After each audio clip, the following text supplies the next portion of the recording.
we are in a very tense moment. I don't think there's any question Iran is going to put their whole effort into high gear to try to see if they can quickly develop a nuclear weapon that they would then view as a deterrent to trying to stop Israel and the United States from going any further.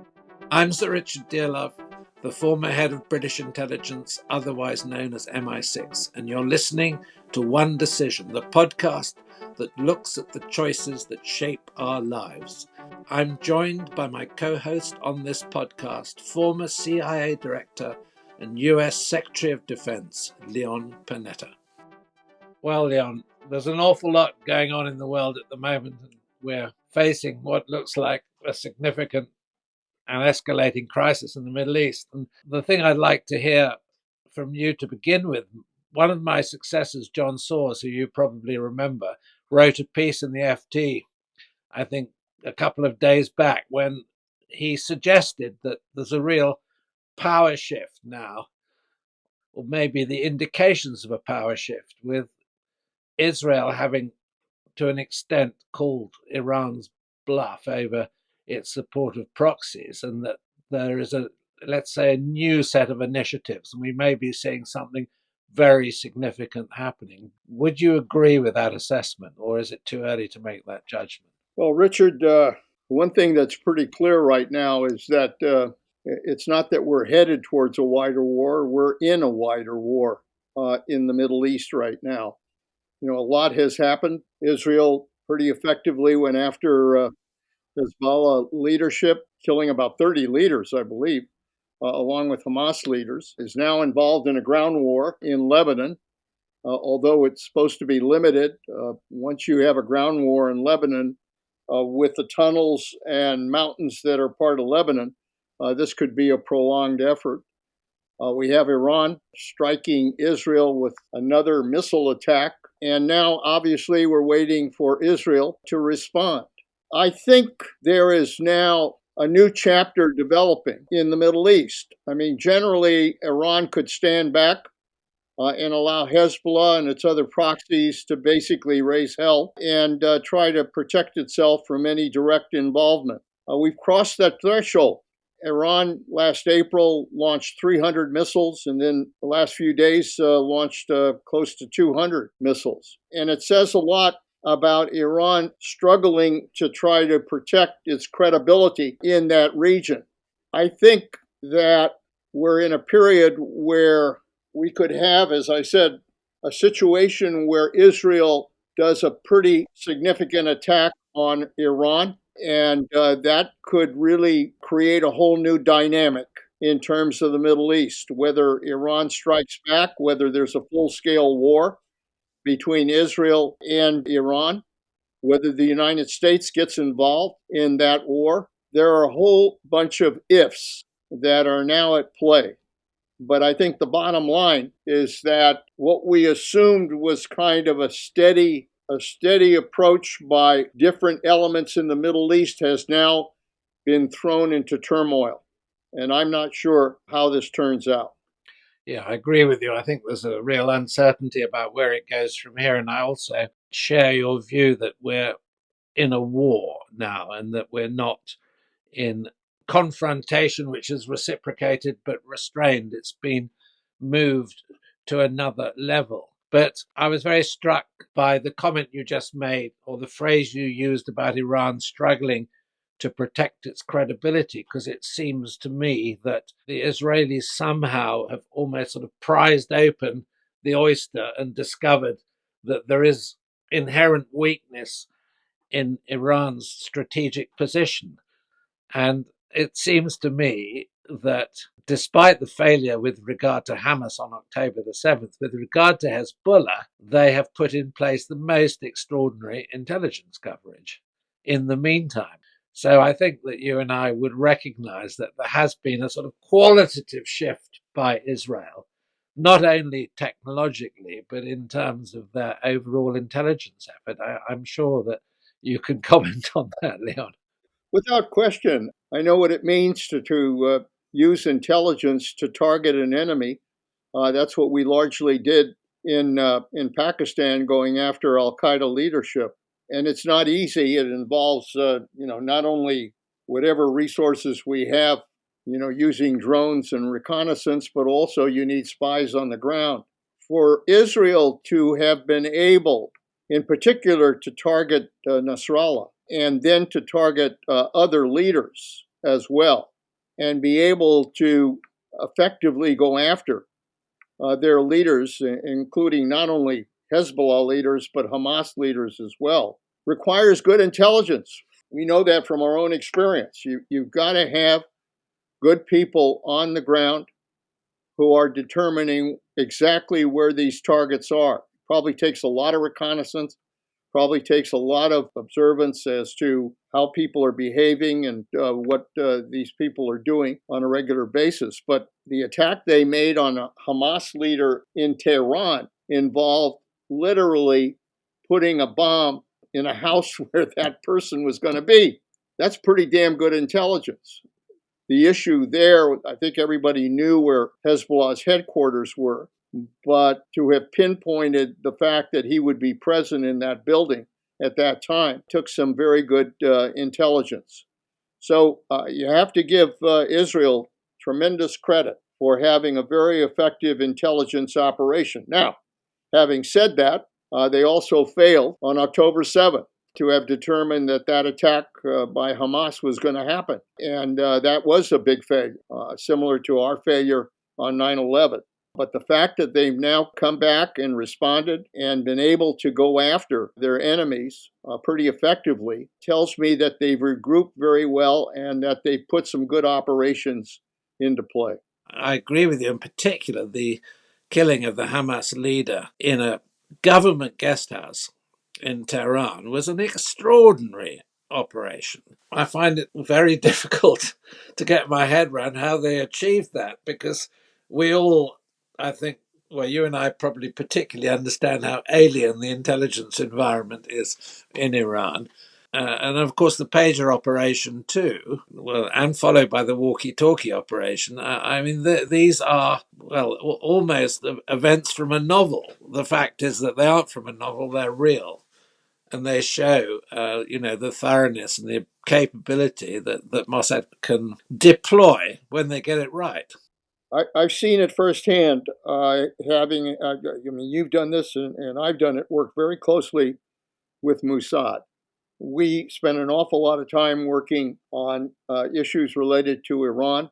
At that time, frankly, it was the concern about Iran enriching fuel and moving towards a nuclear weapon, similar to what we're concerned about right now. But their ability to be able to take all kinds of steps to try to undermine that effort and do it pretty effectively. It really showed me the kind of professionalism that they have, and the fact that they've got spies that are located in obviously some pretty good places to be able to know exactly what's going on. I think all of that is a reflection that Israel now is in a war since October 7th, and they are pushing their intelligence, they're pushing their military in a very aggressive way. To take the military after having been deployed into Gaza and then quickly move ground troops into a ground war in Lebanon. I have to believe that that does strain their capability. While these fighters are good and they're effective, they can also be exhausted by this constant war. And so I guess the real question now, how does Israel respond to the missile attack from Iran? Will it go after military targets? It's done that before and kind of done a more limited attack that didn't explode into a full-scale war. Or is Israel going to expand their target list, go after energy resources, go after possibly their efforts to develop nuclear enrichment and a possible nuclear weapon? If it's a broader attack, then I think we really are in a much different situation in the Middle East. It's not just simply going to be tit for tat. I think it's going to be much more aggressive attacks by Iran in response. And the United States, I think, has to make a fundamental decision in that situation as to what role we're going to play when it comes to confronting Iran.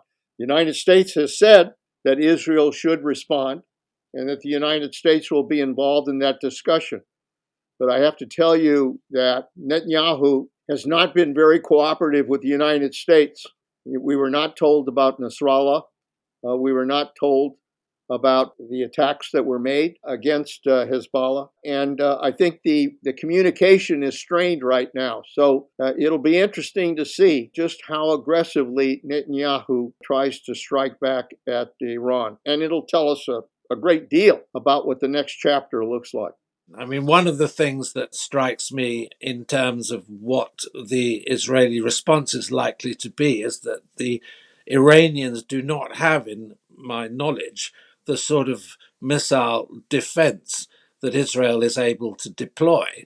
So they're much, much more vulnerable to an attack, whether it's an attack by aircraft or another attack by missiles fired by the Israelis. So they could suffer very significant logistical damage. The other thing I think that concerns me, and this is more a political issue in the medium term, is if Iran comes out of this badly, for them internally, it's the real argument to accelerate their nuclear program.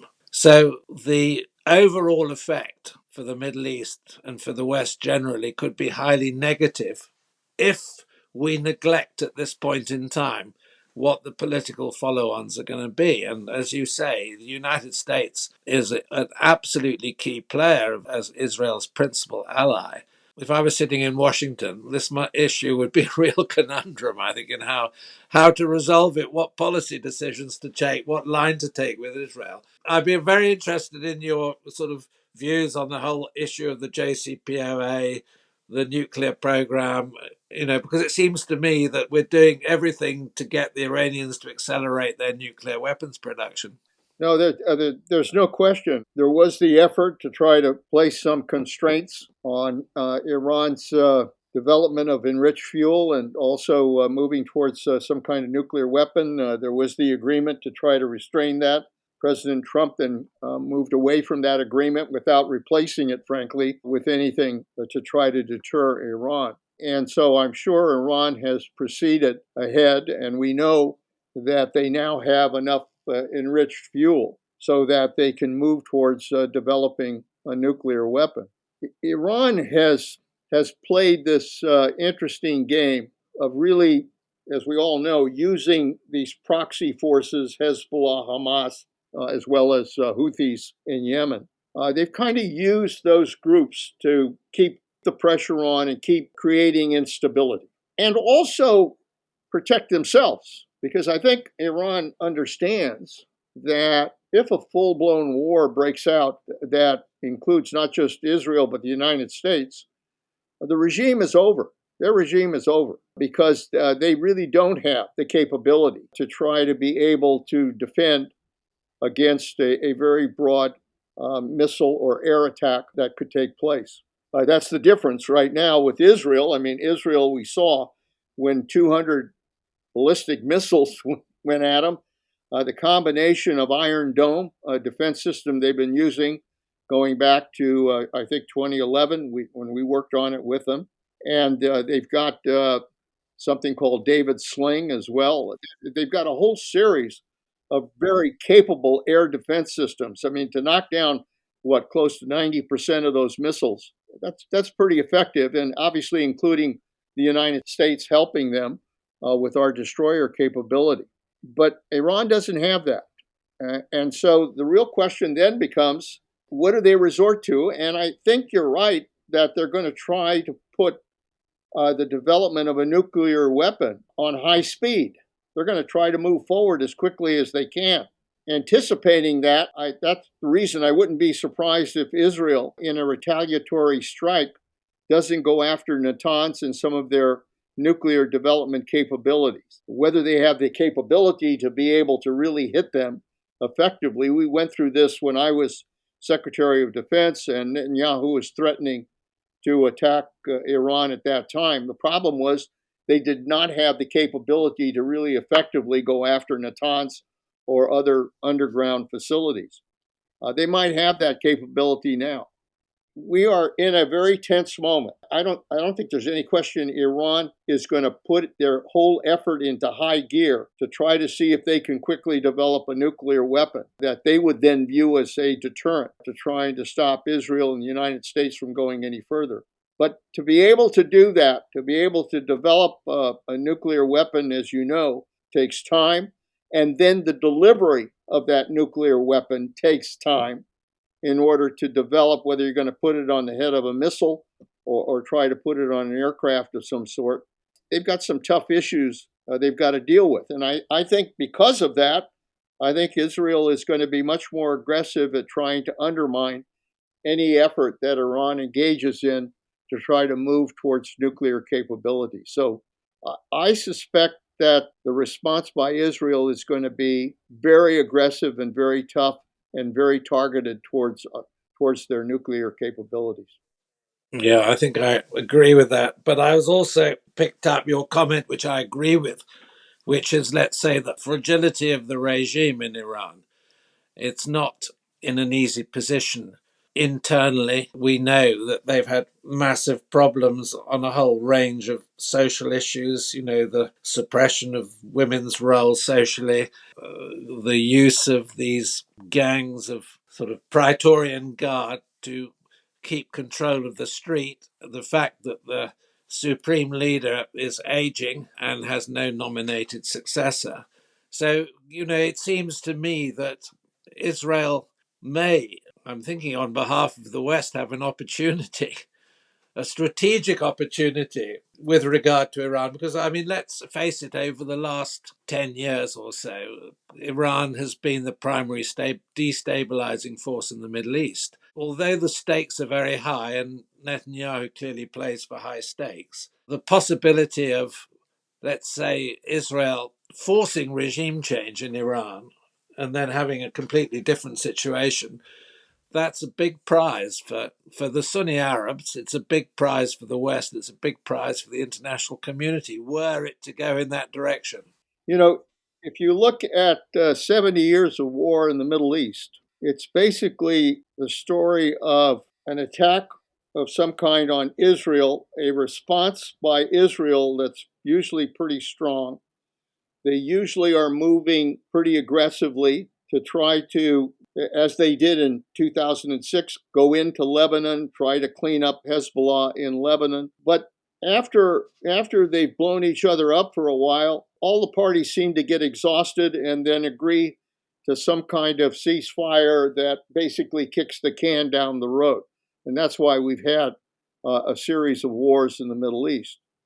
So the real question today, it seems to me, is whether that scenario that we've seen play out in the last 70 years is going to repeat itself, in which Israel is very aggressive, tries to move towards Hezbollah in Lebanon, tries to move towards Iran and trying to undermine Iran. That's a lot to take on. The question is going to be, can they really go after these various threats and effectively deal with that? Or at some point, is there going to be the kind of exhaustion that develops whereby, they've kind of made their point and it's time to agree to some kind of ceasefire? That seems to me kind of where we're at. And I don't know. Netanyahu gets very aggressive. His political position is dependent on him continuing the war. And so he may continue to be very aggressive. But at some point, even Israel, with its capability and its dedication, could be impacted by the exhaustion of war. They've been fighting a long war in Gaza. They still haven't really effectively stopped Hamas, and Hamas will continue to be there. They're now on a ground war in Hezbollah. How far that goes, nobody knows, but that involves a lot of tanks and capabilities.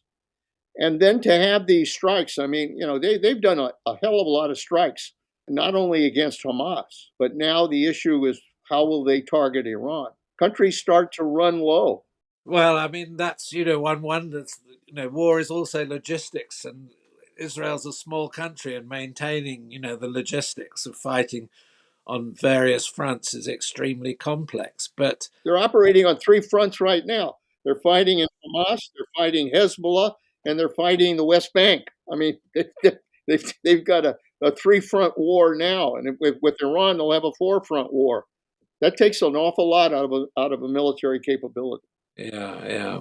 But I think the last time we discussed the Middle East, Leon, we were talking about Saudi Arabia, Jordan, Egypt. And I think there's no question that they will be rather pleased to see Hezbollah being taken down.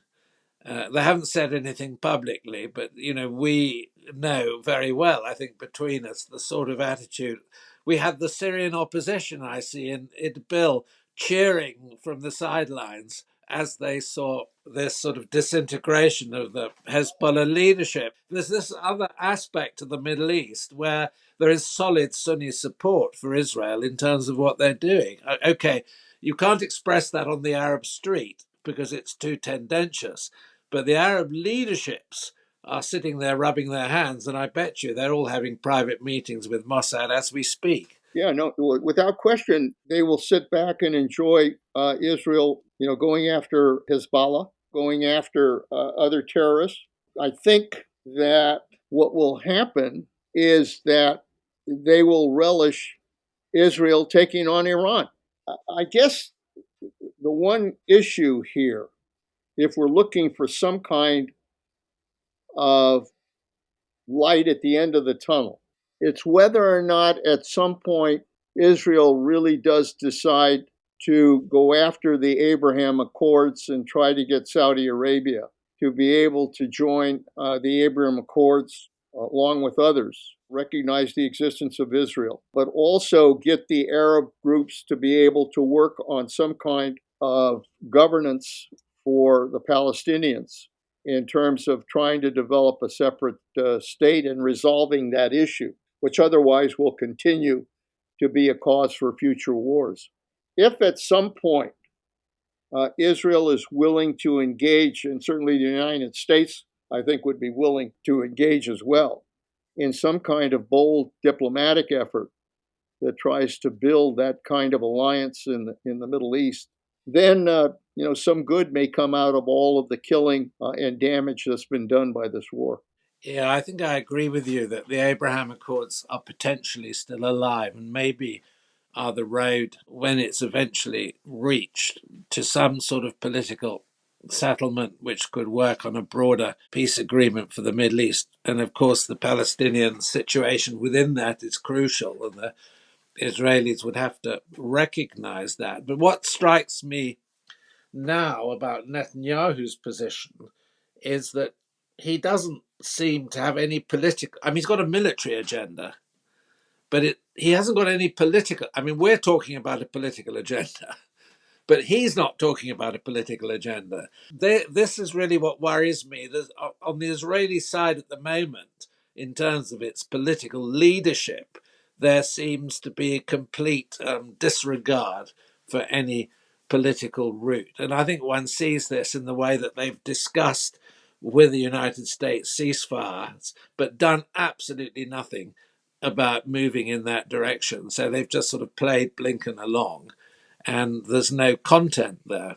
There's no question that their principal focus has been on military action and very little on trying to really promote any kind of strong diplomatic effort. And I think a lot of that obviously is based on Netanyahu. Netanyahu has always resisted efforts to move towards a two-state solution. He's always resisted efforts to try to develop any kind of more permanent resolution. And politically, he's in a situation where the right wing has been supporting him, and they've put a lot of pressure on him to continue the war in Gaza and be aggressive with regards to Iran. And Netanyahu understands that the key to maintaining his position in Israel has been to continue to be aggressive when it comes to war. I guess at some point, you can only do that so long, even for Netanyahu.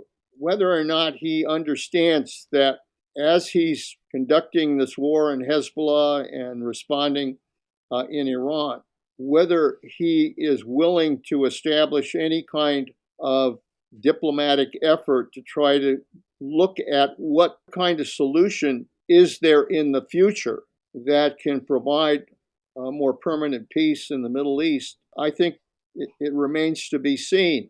His relationship with Biden is not what I would call very good, very effective. They talk to each other, I'm sure. The United States continues to support Israel. But we've had a relationship in which President Biden hasn't been able to get, no matter how he's designed a ceasefire, has been unable to get Netanyahu and others to agree to that ceasefire. And so that seems to be an effort that's not going anywhere right now.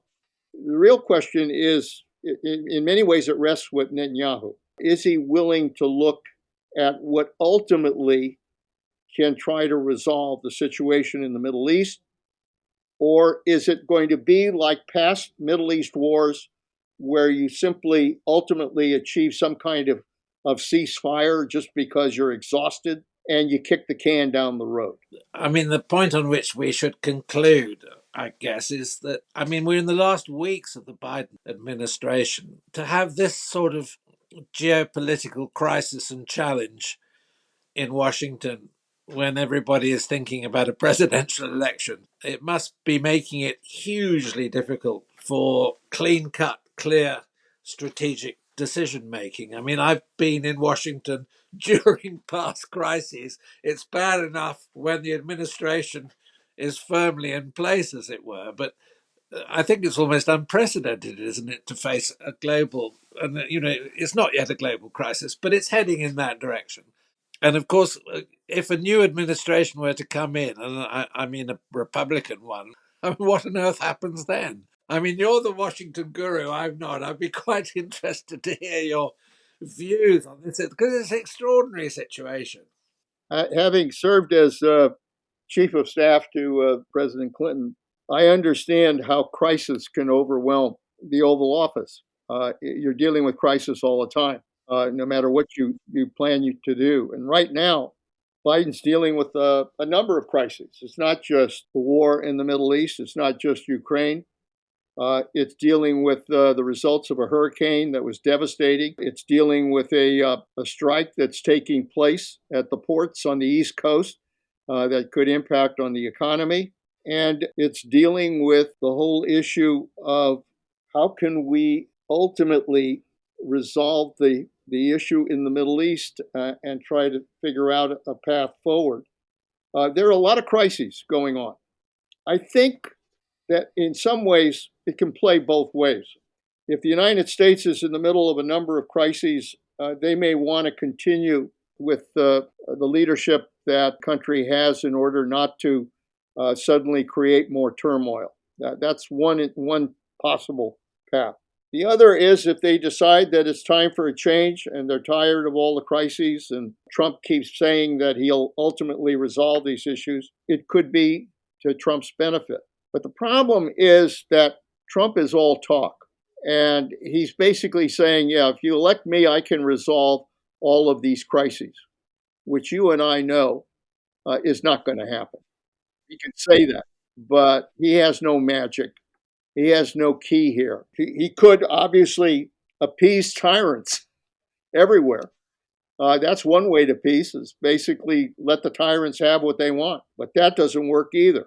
I'm not sure. I think it's fair to say that the United States is in the middle of all of these crises that are taking place. I think the average American is trying to figure out just exactly what path do we take to the future. Do we try to get the United States as a responsible world leader, working with our allies, trying to figure out ways to deal with these crises that are there? Or do we go with somebody who's basically an isolationist and wants to withdraw?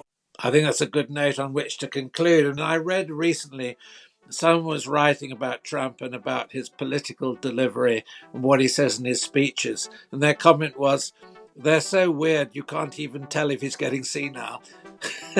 And he probably is as well. So, on that happy note, let's conclude this discussion. And Leon, thanks. Great exchange. I'm sure the world And you and everybody is watching very closely to see where the hell we go. Oh, God, and how? Every waking moment. Great talking to you, Leon. Excellent. All right. Good to see you, Richard.